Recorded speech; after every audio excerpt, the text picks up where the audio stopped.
What am I not facing in my career, in my relationship with myself, in my health habits? What am I not facing? And then, the ego goes, well, I don't know. If I knew, I'd face it. No, you wouldn't. So face it and then follow it and then fix it. Welcome to the Be It Till You See It podcast, where we talk about taking messy action, knowing that perfect is boring. I'm Lesley Logan, Pilates instructor and fitness business coach. I've trained thousands of people around the world, and the number one thing I see stopping people from achieving anything is self-doubt. My friends, action brings clarity, and it's the antidote to fear. Each week, my guests will bring bold, executable, intrinsic, and targeted steps that you can use to put yourself first and be it till you see it. It's a practice, not a perfect. Let's get started. All right, be it babe, get ready. Get your notepads out. Get a pen out. If you listen to us on 1.5, 1.75 speed, I'm going to be really honest. You might want to slow this one down. There's a lot of acronyms. And this guest and I had the best fucking time. I'll be really honest. I really was like, who is this person on my podcast? And after he stopped hitting record, he and I were like, I don't know how you got on this pod. He's like, I don't know how I'm on this pod. And then my husband comes in. And I'm just going to spoil it for you. My husband is the one who met him, and my husband is the one who brought him on the podcast. And that is why he got to skip all the things where I would find out who this person is and what they're going to talk about and why we're talking and what's going to go on. But I'm going to tell you right now, I didn't need any of that information for this to be the most amazing interview ever.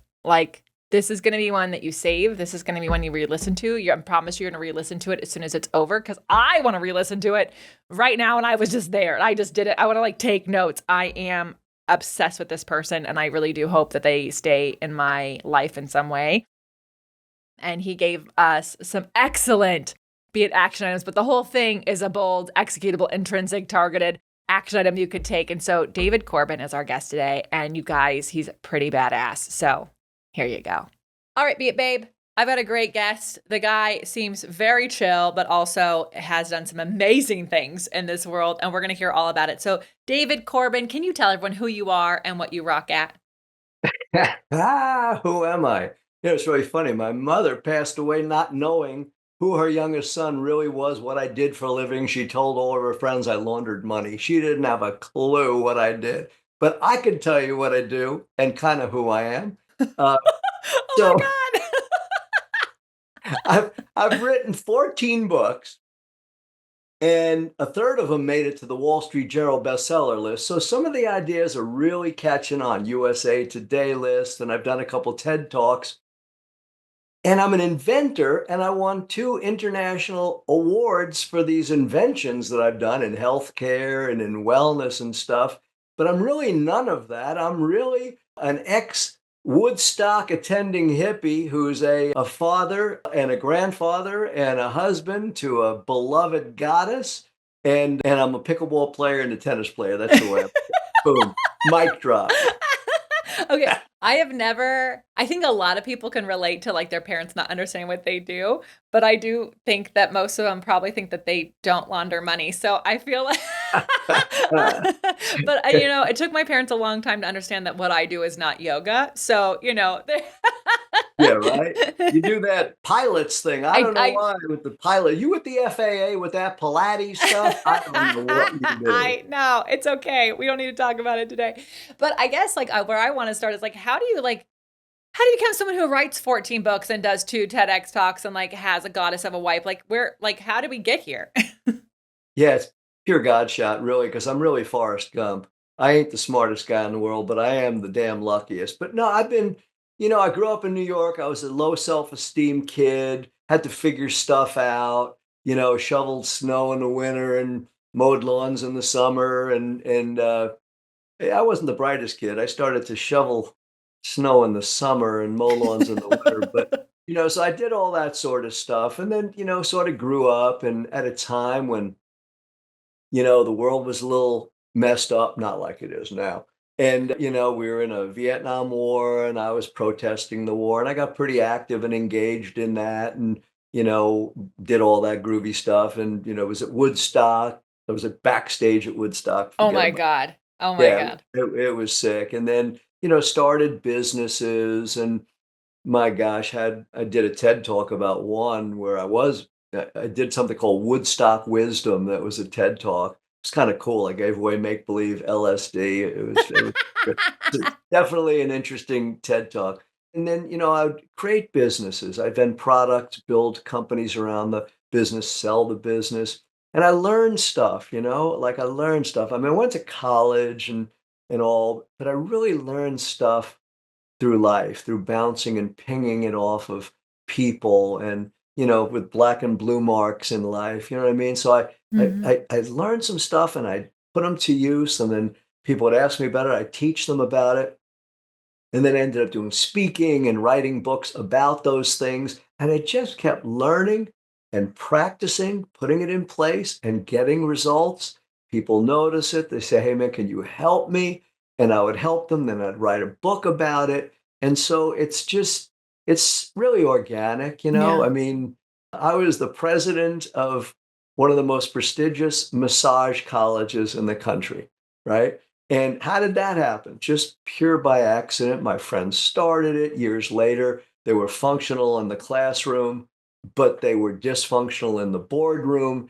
And so all these things just, I don't know, man. I'm telling you, Forrest Gump.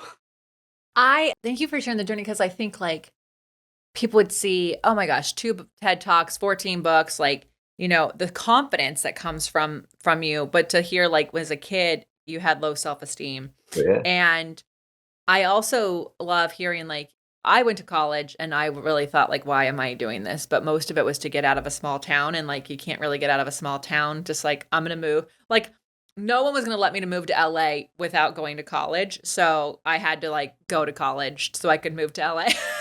but I was someone who was like well, I don't even know what I'm gonna do with this degree. Like, I'm an elder millennial. So like, what do you do with a degree after college? Like, and it's a recession. So it doesn't, and I just really didn't know it, but I realized over time and the things I fell into is that everything kind of layers if you're willing to look at it. And so you said to yourself, like you just said recently, like, I helped these people and then like I wrote a book about it. So what prompted you to like reflect enough to share what you were learning? Cuz so many people would reflect and just like keep it to themselves.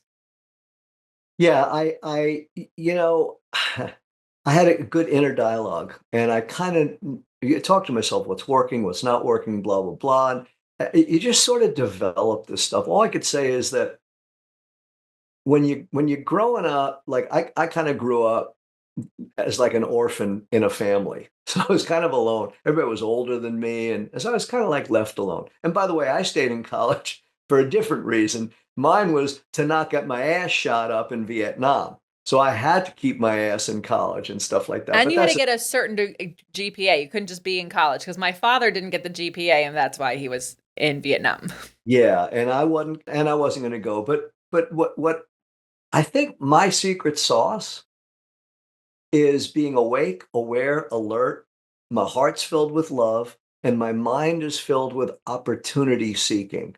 So I see an opportunity. I wrote a book called Illuminate, Harnessing the Positive Power of Negative Thinking, right? Which is a whole different scene because you can't outrun your shadow. But I would look and I taught face it, follow it, and fix it. I mean, like I knew that you can't solve everything you face, but you can't solve anything unless you face it.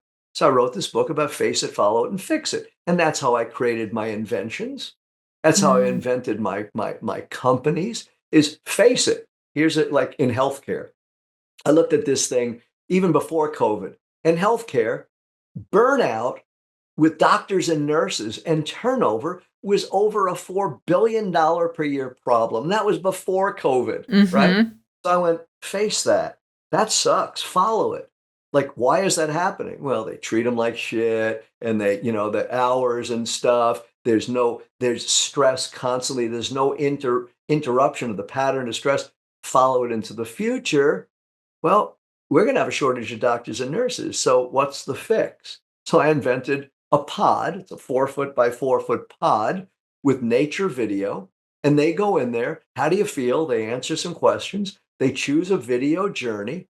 Afterwards, 3 to 8 minutes, they say, how do you feel now? And in 3 to 8 minutes, they go from their crazy roles and goals down into their souls. Mm. So they're more present with themselves and others. And we prove it. We won the International Healthcare Design Award for Innovation. We're in every hospital in New York. We're in 14 states, all because I keep my eyes and ears open. I say, what does love look like in this situation? Mm-hmm. Well, there's a problem. Face it, follow it, and fix it. Mm-hmm. And I think any listener of your podcast or this is my third podcast I'm doing today, if they ask themselves, what am I not facing in my career, in my relationship with myself, in my health habits? What am I not facing? And then, the ego goes, well, I don't know. If I knew, I'd face it. No, you wouldn't. So face it and then follow it and then fix it. I mean, I was 50 pounds overweight and I had to face it. Like, face it. Why? And then follow it. Why am I 50 pounds overweight? Well, I drink 2, 3 glasses of wine after dinner and then my blood sugar would go low and I'd eat anything in the house and then I'd go to sleep. So I turned into a fat person. and follow it out into the future. I was hoping I would have grandchildren. I won't be able to play with my grandchildren. So the face it and the follow it, and then you go into the fix it. Mm-hmm. So that's one of the models that I teach in one of my books. And it's kind of cool because when you get known as the illuminator, which I was, then people hire you. Like one company, I can't tell you the name of it, but it rhymes with Schmamino's Pizza. They hired me to be their chief illumination officer, and we illuminated the fact that their pizza tastes like crap. Yeah. And then they did a whole ad campaign that said, our pizza tastes like crap. And I don't know if you're old enough to remember that, but did a whole campaign around that because we illuminated, because we found, look, first off, here's some of the stuff. Okay, face it, follow it, and fix it. Their issue was their profits sucked. Yeah. Right? And they wanted to go public. So we faced it. And one of the things we said is we can't move forward when your profits suck like that. So we followed it. Why are your profits so low? Well, it's because most people don't know what they're having for dinner by 4:30 p.m. Right. And they call up and they go, man, I got 2 kids and a dog and my neighbor's kid. I need to buy something, right? And they're put on hold. So what we found is they weren't in the fast food business. They were in the crisis intervention business. Right. And when you call 911, you don't want to be put on hold, right? Right. So we taught all their people to be crisis intervention people. And they go, I got 2 kids and my neighbor's kid and my dog. What do I get? And instead of like, I don't know, what do you want? They go, no problem. We take care of that's our package B with 2 round discs of cardboard and fake cheese and ketchup and crap on it and a big old bottle of sugar water with caffeine to get those little bastards to bounce off the wall. And they go, yes, that's exactly what I need. So we faced it, followed it, and fixed it. Well, now I really don't choose to work with companies that are selling fast food, and I don't. Yeah. You see the example of that? They Yeah. had no idea. They didn't have a clue. Well, because you get so close to it. And also, depending on what time of the day, like you can either go, oh my God, I can totally take on that problem, or you can put yourself in a spiral. At least that's me. Maybe that's just me. But I really like this because I'll often say like reflect, correct, and continue. But Love it. Yeah, thank you. And like we're not going to be perfect all the time. Even our best ideas are going to get to market or get to your friends or get to your family. And somewhere in the translation, something like didn't happen, or people are like, hold on, what's this? And we're all going to have to face it, follow it, and fix it, or we don't. And it doesn't go where we want it to go. And then we go, well, there's another idea that didn't work, And so my husband had a business coach who talked about like hugging the cactus, which makes me like think about like facing it. Like we have to actually take responsibility for where we got to where we are. And it doesn't mean Amen. you have to beat yourself up. It doesn't mean that you have to spend a lot of time like there, but you do have to go, okay, I did put one step in front of the other and got myself here. I want to be over here. If I stay here, this is where it's going to go. I get more of this, which is not awesome. Or I can do these things. And if I do that, what does that look like in the future? And then you can take some change. I really am obsessed with this, David. It's great. Yeah, GRFR, baby. Get real for results. Get real for results. I love Hug the Cactus. One of Yeah. my business partners wrote a book, sold 2 million copies, called Eat That Frog, Brian Oh, Tracy. yes. Yes. Yeah. And yeah, Brian and I were partners for 5 years, and it's all about get real. So one of the things that I focused on with clients, and I just did a workshop yesterday for the sheriff's department in San Diego, California, and it's about illuminating their reputation. Hmm. And that's building your brand. I teach you're either in brand integrity and living your brand or not. And that's what I call brand slaughter in the first degree. Brand slaughter. They put people in jail for manslaughter, Yeah. but companies allow people to kill their brands and get away with it. So I wrote a book called Preventing Brand Slaughter. And then I wrote another book called The Illuminated Brand, which is a training program, is the greatest training program I've ever developed. And I've been in this field for a couple of weeks now. And I just did that for a client, $1 billion client in Cancun a couple of weeks ago. And that's all about living into how you want to be described. So if Lesley Logan Mm. wants to be described as boom, boom, boom, boom, and boom, right? Then everything you do is either living into that and you're earning that. I call it an IBD, intended brand descriptor. You're either living it and earning it or you're not. And that's brand slaughter. Okay, I just had a client this morning and she so it's usually a teacher on Tuesdays, but I was traveling. And so I said, "Hey babe, I know you hate mornings, but if you want a session this week, it's got to be 8 a.m. That's all I got. And I'm only giving it to you because I don't normally like to work at that time, but it's for you." And she said, "Yeah, I'll take it." And I was so shocked. So I show up on Zoom and she's like, "Well, I'm working on this thing. I'm a healthy person. That's what I'm telling myself. And if I'm a healthy person would work out at 8 a.m. They wouldn't skip their workout this week. They'd work out at 8 a.m." And so that's what it makes me think of. Like, I can't think of I love what you described because it's like being it till you see it. It's like, how do I want to be described? How would I want to describe, like, if it's the future? And then, like, acting as if you're the person who has that description. What does that person do? What does that business do? What does that product do? What does that day look like? I love that. You got it. You walk into the ladies' room to wash your hands, right? And there's someone in the stall invariably with their cell phone and they're talking. They don't know you're there. Well, what if they were talking about you? What do you want them to hear them say about you? So what I teach is you make a list of your intended brand descriptors. That's the first part.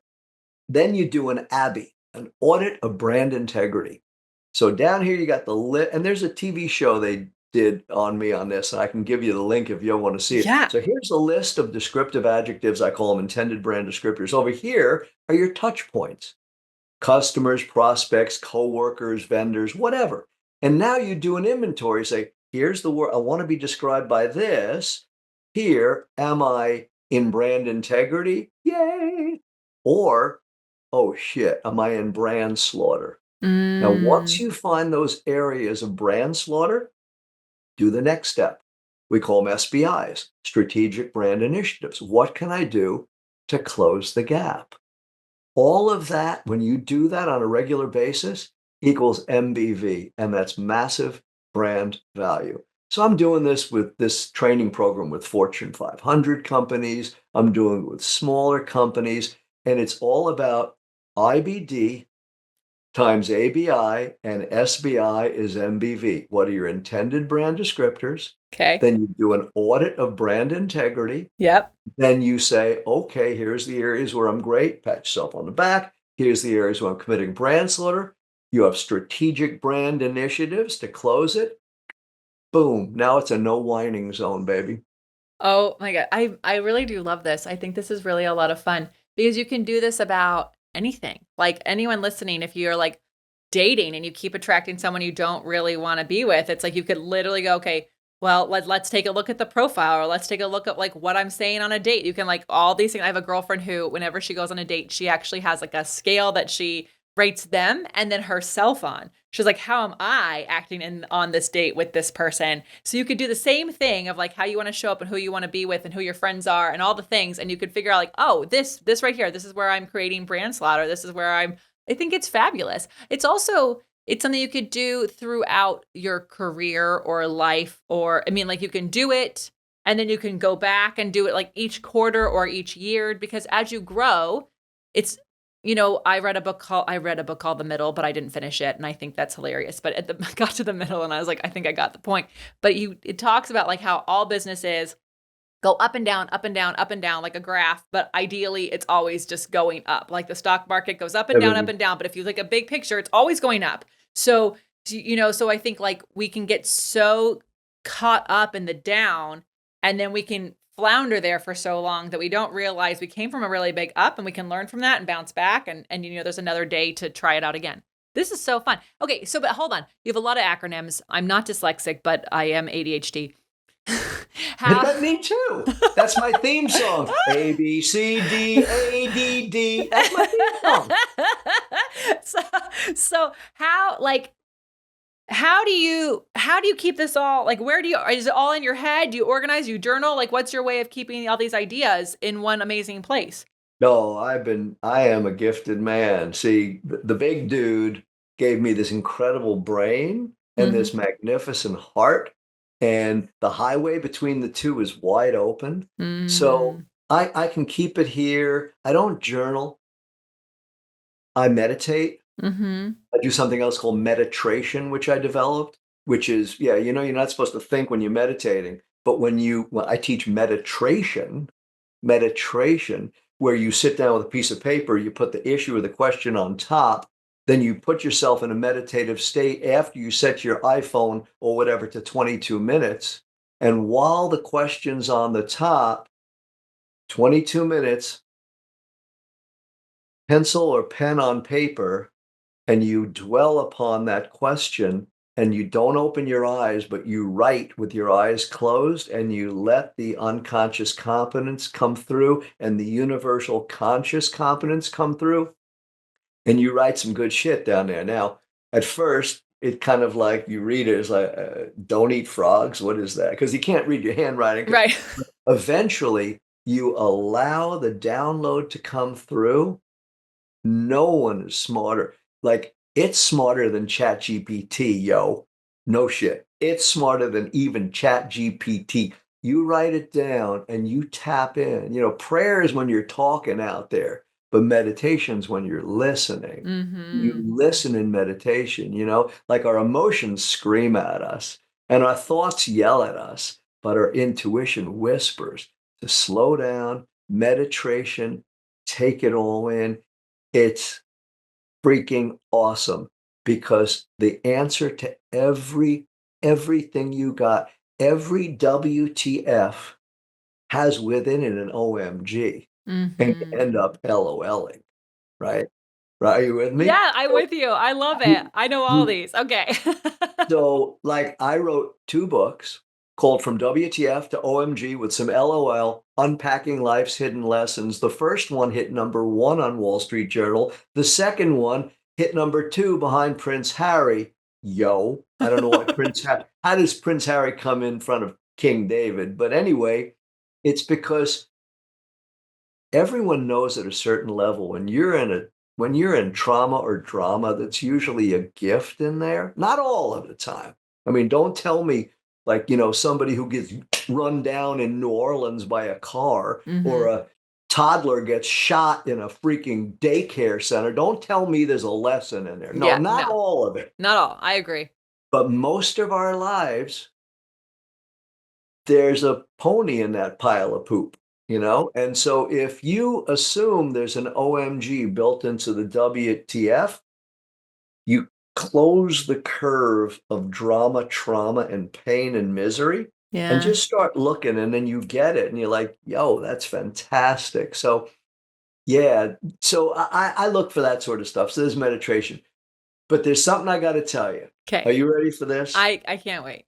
I am proud of this. So I got permission from the TED organization to hand out LSD to my audience. The real stuff? Oh, this is the fake stuff. This is the fake one. Yeah. Okay. Well, Yeah, I mean, but because the audience is so big, you're not going to buy LSD for everybody. no, I'm not. I'm not that generous. But even the fake stuff, I had to get permission. So what I did was I said, could you imagine?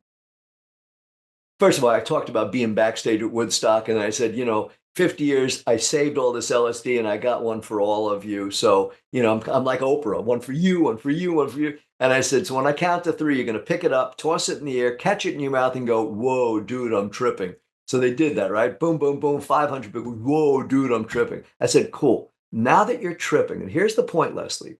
Now that you're tripping, you could ask your business two questions. And because you're tripping, you could hear the business answer you in its voice. And here's the two questions. And this is what I would want everyone to write down. Number one is, yo, business, what do you need me to do? And then you write down a list of the core job functions, right? So you're tripping. So you write down the core, you got one list of core job functions. Then you say, yo, business, who do you need me to be? And you write down the qualities and characteristics. Now you got two lists. Now, because you're tripping, you get naked, right? But not naked of clothing. That's the easy part. Now you get naked of ego. And you rate yourself on both lists on a scale of 1 to 10. 10 is cha-ching, mastery. You could bring it to that business right now. The business is asking for it. You're saying, I got you. That's 10. 1 is you suck. Where you're a 5, 6, or 7, you close the gaps. Same thing on the other list. Qualities and characteristics. Good listener, right? Where you're a 10, great. But where you're a 3, close the gaps. It's like those SBIs, the strategic brand initiatives. It's all about get freaking real. So they're tripping. They have a conversation with their business. They get naked. They see where they need to close the gaps. When you do that, anyone who's listening to this, when you do that, you can no longer complain about market conditions and competition and this, and I don't have enough capital and I'm not this enough. Bullshit. You take control of that and close those gaps. And as you do, you increase your competence, which then brings up your confidence, which then brings up your competence again. And you're going up the eensy beensy spider, but not up the water spout, up the spout to prosperity and fulfillment. Boom. When I teach that and people come back and say, I did that. How'd it work? How'd it work? It's a game changer because now you're taking responsibility. You could do it for your health. Hey, body, what do you need from me? Make a list. Yeah. Rate yourself on your ability to bring that, close the gaps, bring your gift, your body, your magnificent body developed. I mean, it's amazing, and keep it in optimal condition by putting natural foods in, hydrating with quality water, getting the right movement. Then it's like life is easy. People say, David, you're 72 and you play pickleball every day and you play tennis. Yeah, God made an incredible body. God made unbelievable food. I put God's food into God's body. Boom. No GMO shit, no chemicals, no process, no fluoride in water, no fluoride in toothpaste. I cleanse my liver and my kidney every day with homeopathy. I chelate heavy metals out of my body with ACZ Nano. Take responsibility. Yeah. Life is good, baby. I love how you attribute it to business and also to our health, because I think it's really important. And I just want to highlight a couple things. I didn't know I was doing meditation, but I was doing like a version of the morning pages, right? So like my therapist was like, I want you to journal. And then I was like, well, I'm a recovering perfectionist. So a week later, I was like, what am I supposed to journal? Like, how do I journal? not really even understanding which I have the journals. I got pens. I can't read my own handwriting. So like, what are we doing here? She's like, okay, how about you just do morning pages? Just write for 3 pages and whatever comes out. And I found within a couple of days, like the thing that was bothering me or the thing that I feared would like it would come on the page, and then by the end I would understand why was I afraid, what was I going to do, all these different things. And so I can't agree more. Like I think most of our listeners, like when they hear meditation is the thing they need to do, they're like, I'm sorry, we're out. Because like when Right. you have ADD or ADHD, good luck removing the thought from your brain. But giving someone something to think, like actually do, and close their eyes and let it come out. I do see how that could be really amazing, because I can see, like, first of all, I can get angry because I like to get angry at the thing. I got to do a little blame game. Then I got to blame myself.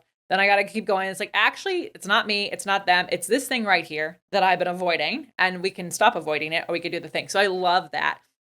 The other thing I love is like, I love those questions you ask, because I do think inside you're correct that we do have the answers. We don't need ChatGPT to tell us. I mean, you can use it. I have friends who love it, and we have a bot of me, but like, you can also just ask yourself, like, what do I need right now? And half the time when I ask myself that, when I'm frustrated and I'm like, I need something, it's like, drink some water. Like, just go drink some water. Go sit outside. Go pet your dog. Like, go do something that brings you present. Because one of the things that I'm like really obsessed about with you, and I'm really trying to figure out how we even know each other, because I'm like, so going, how does this man end up on my podcast? You know, I love him. He's so I have great. no Where did we idea. come from? Yeah, no, I can see that from the application. I think it might have been my husband, so maybe, but we'll figure that out offline.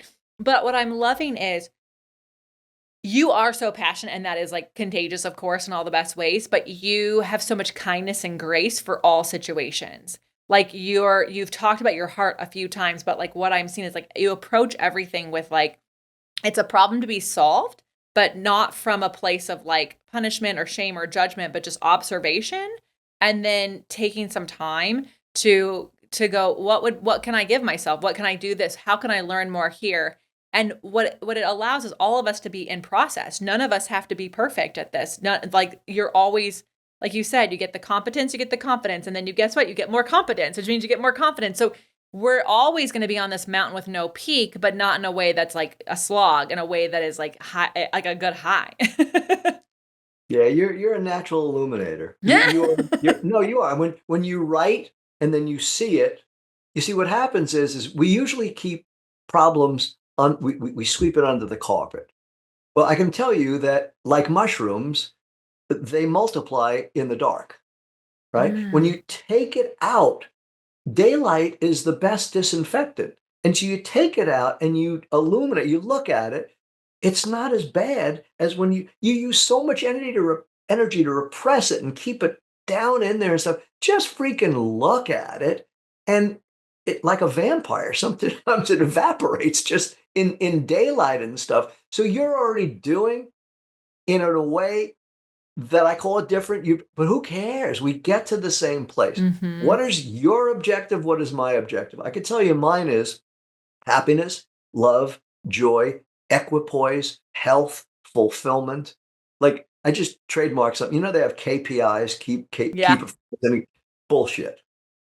Because that's all left brain analytic perfection, make it KFIs, key fulfillment indicators. Mm. Everybody, customers, your employees' family, they all need to be fulfilled. So Mm-hmm. you're looking at these metrics to make everyone and everything fulfilled. That is a more feminine energy Yeah. into business. And I'm all about that. The feminization of energy in this planet is time, and we're seeing it. We're Mm-hmm. seeing it, we're feeling it. So groups like Heart Math and the like are testing and measuring. Our brain emits X, our heart emits like 18,000 X. It's unbelievable. It's all measured and shit. The work by my friend Joe Dispenza in terms of meditation and what's happening in there and brain waves. Oh my God, he's having a seizure. No, they're down in this theta, and that where you can see anything and everything. It's like doing an ibogaine trip, or ayahuasca to a degree, but more ibogaine or 5-MeO DMT. And like you're expanding how you can see things and shit. It's really cool. So yeah, one of you and I, one of us is redundant. The world doesn't need both of us because we both kind of think of the Can same. we? I feel like I need to find you in New York and we need to hang out because you like. I don't know. I want to be around your energy more. This is so fun, but also I want to highlight you guys. You have to like look at this man on YouTube on the videos because you're the same age as my dad, and I think my dad's pretty badass for a 72-year-old who like had to do a post office game after the military and like got forced out of like all the life things that happened to him, and he can deadlift like 300 pounds. Like the man is strong. But what I am obsessed with is your recall, the way you are sharing these stories and that you're not stopping. Like that is something that my 72-year-old father does not have.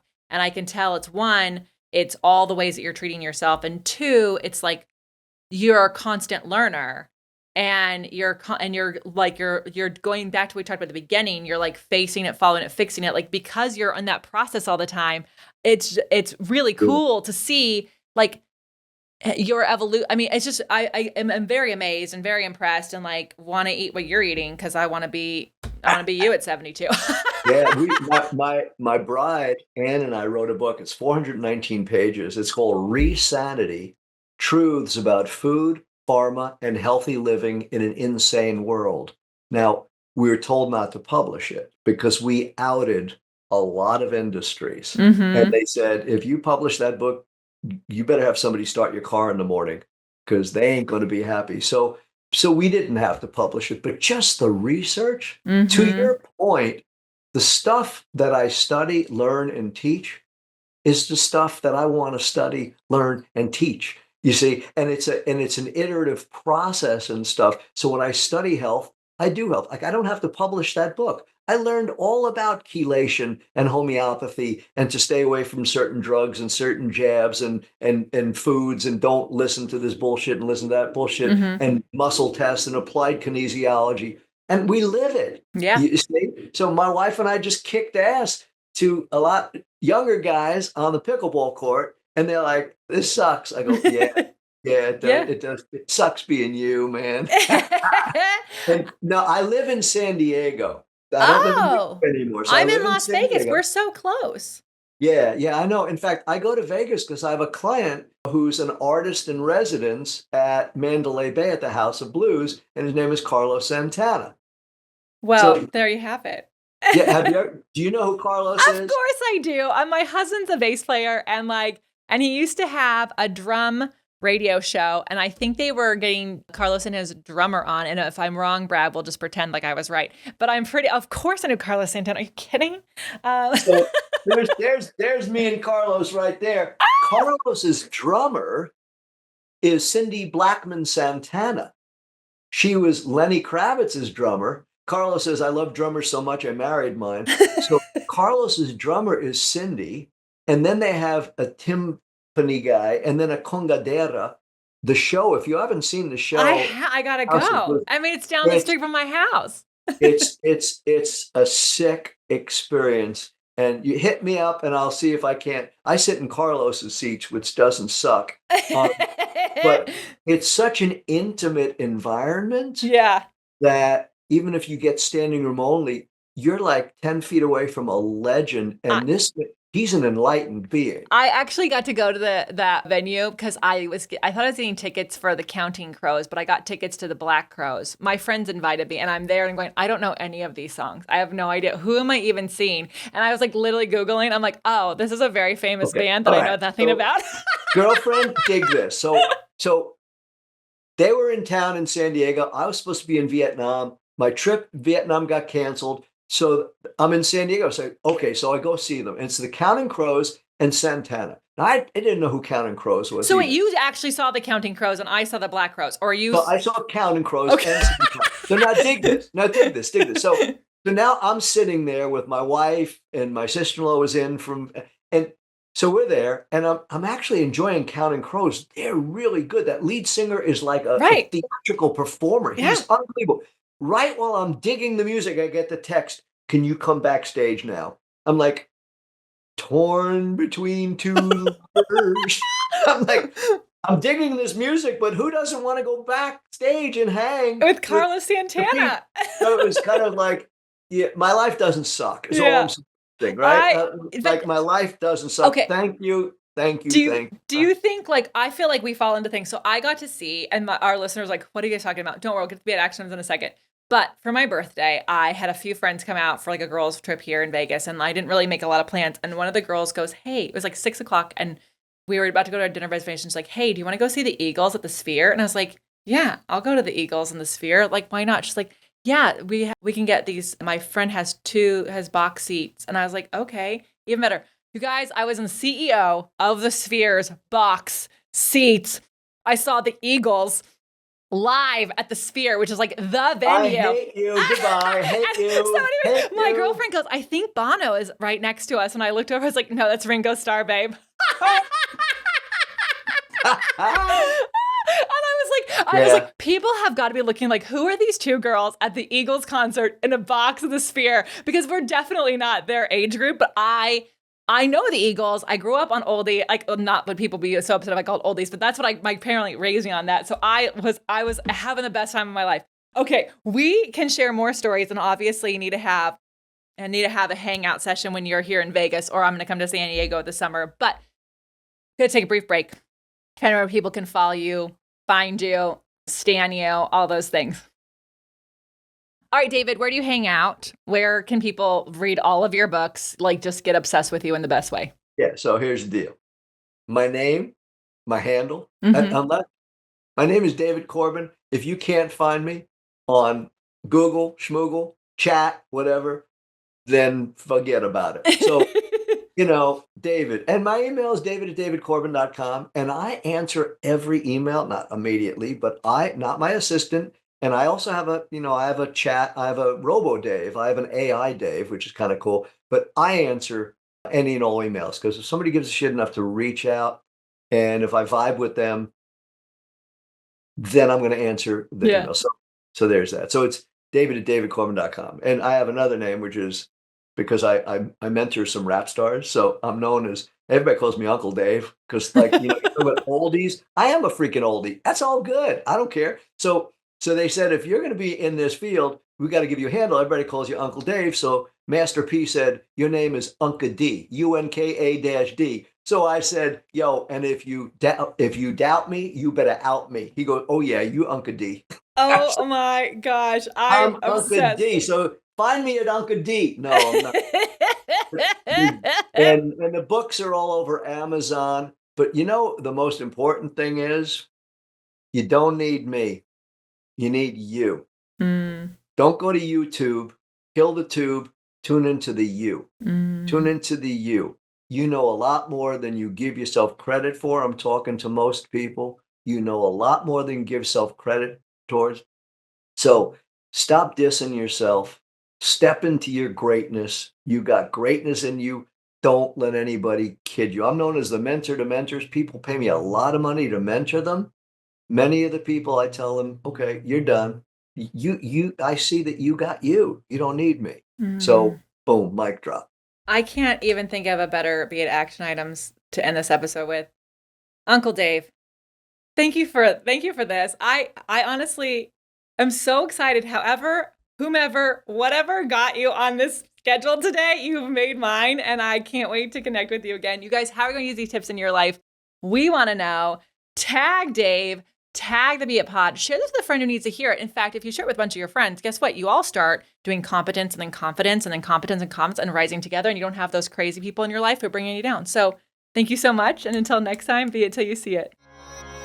That's all I got for this episode of the Be It Till You See It podcast. One thing that would help both myself and future listeners is for you to rate the show and leave a review. And follow or subscribe for free wherever you listen to your podcast. Also, make sure to introduce yourself over at the Be It Pod on Instagram. I would love to know more about you. Share this episode with whoever you think needs to hear it. Help us and others be it till you see it. Have an awesome day. Be It Till You See It is a production of the Bloom Podcast Network. If you want to leave us a message or a question that we might read on another episode, you can text us at +1 310 905 5534 or send a DM on Instagram at BeItPod. It's written, filmed, and recorded by your host, Lesley Logan, and me, Brad Crowell. It is transcribed, produced, and edited by the epic team at Disenyo.co. Our theme music is by Ali at Apex Production Music, and our branding by designer and artist Gianfranco Cioffi. Special thanks to Melissa Solomon for creating our visuals. Also to Angelina Herrico for adding all of our content to our website. And finally, to Meredith Root for keeping us all on point and on time.